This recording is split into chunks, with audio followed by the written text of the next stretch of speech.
नमस्कार श्रोताओं, आज हम बात करेंगे उस खास सवाल की जो हर किसी के मन में आता है। क्या हमारे पास अपनी जिंदगी बदलने का मौका है? और अगर है, तो क्या हम उसे पहचान पाते हैं या यूं ही गुजर जाने देते हैं? बिल्कुल सही सवाल है। देखिए, हर दिन हमें हजारों मौके मिलते हैं, लेकिन हर कोई उन्हें देख नहीं पाता। बहुत से लोग रूटीन में फंसे रहते हैं, धीरे धीरे अपने सपनों से समझौता कर लेते हैं, जबकि कुछ लोग अपनी अलग राह चुनकर इतिहास रचते हैं। तो क्या सफलता सिर्फ किस्मत का खेल है या फिर उसके पीछे कोई और विज्ञान है? ये एक बड़ा मिथ है कि सिर्फ किस्मत से सब कुछ होता है। असल में सफलता उन अनगिनत पलों की देन होती है जब आपने हार मानने से इनकार किया, बार बार ना सुनकर भी एक हाँ की तलाश जारी रखी और अपने डर को फैसलों पर हावी नहीं होने दिया। यहां से एक जरूरी बात निकलती है कि भीड़ के रास्ते से हटकर खुद की राह बनाना कितना जरूरी है।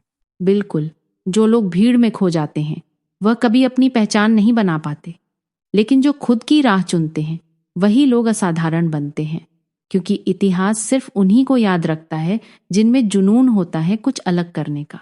अब हम बात करेंगे एक ऐसे सिद्धांत की जो हर इनोवेशन की नींव है, चीजों को जोड़ना, यानी कनेक्टिंग द डॉट्स। क्या आप समझा सकते हैं कि असली क्रिएटिविटी आखिर है क्या? क्रिएटिविटी का असल मतलब नए आइडिया को शून्य से बनाना नहीं, बल्कि पुराने और अलग अलग अनुभवों, ज्ञान या विचारों को इस तरह जोड़ना है कि कुछ अनोखा सामने आए। जैसे पजल के बिखरे टुकड़ों को जोड़कर तस्वीर बनती है, वैसे ही नए इनोवेशन बनते हैं। इसे हम एक उदाहरण से समझ सकते हैं, जैसे फोन में कैमरा जोड़ना। पहले ये दो अलग चीजें थीं, लेकिन किसी ने दोनों को मिलाकर एक नई क्रांति ला दी। बिल्कुल, यही वजह है कि विजनरी लोग केवल फैक्ट्स नहीं देखते, बल्कि उनके बीच छुपे कनेक्शंस पहचानते हैं। उनके लिए हर अनुभव, चाहे वो यात्रा हो या किताब पढ़ना, आइडियाज का बीज बन सकता है।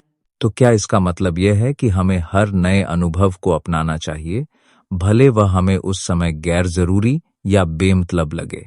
बिल्कुल, क्रिएटिव माइंड्स ओपन रहते हैं। वह अलग अलग स्किल्स, कल्चर्स और एक्सपीरियंस को अपनाते हैं। यही विविधता उनकी सबसे बड़ी ताकत होती है और इससे ही असाधारण इनोवेशन जन्म लेते हैं। चलिए अब बात करते हैं उस चुनौती की जिसका सामना हर कोई करता है, डिस्ट्रैक्शंस और ऑप्शंस की भरमार। क्या हर अवसर को अपनाना सही है या हमें चयन करना आना चाहिए?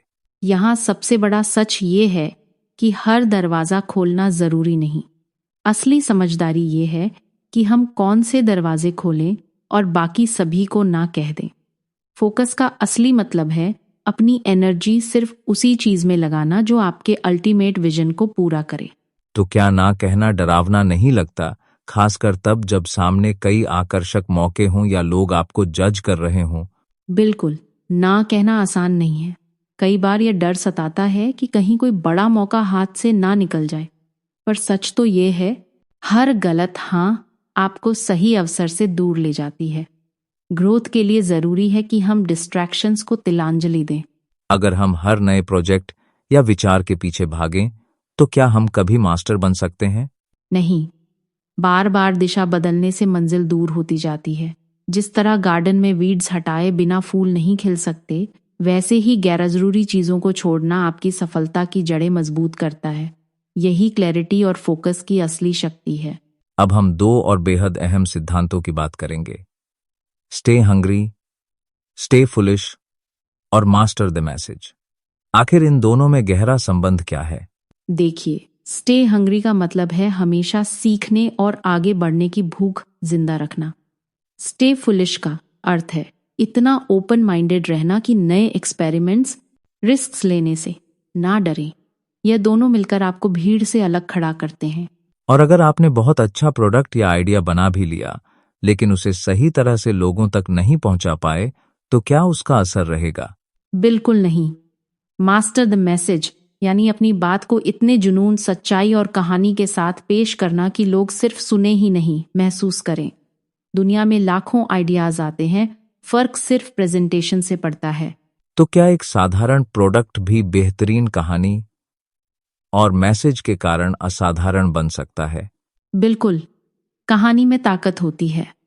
एक इमोशनल, क्लियर और ऑथेंटिक मैसेज किसी भी प्रोडक्ट या विचार को लोगों के दिल में घर करा सकता है। यही वजह है कि स्टोरी टेलिंग को कम्युनिकेशन की सबसे बड़ी कला मानते हैं। हमारी चर्चा के आखिरी पड़ाव पर मैं आपसे पूछना चाहूंगा, आज जब मार्केटिंग और ब्रांडिंग की दुनिया इतनी प्रतिस्पर्धी है, तो क्या केवल प्रोडक्ट्स की लिस्टिंग ही काफी है?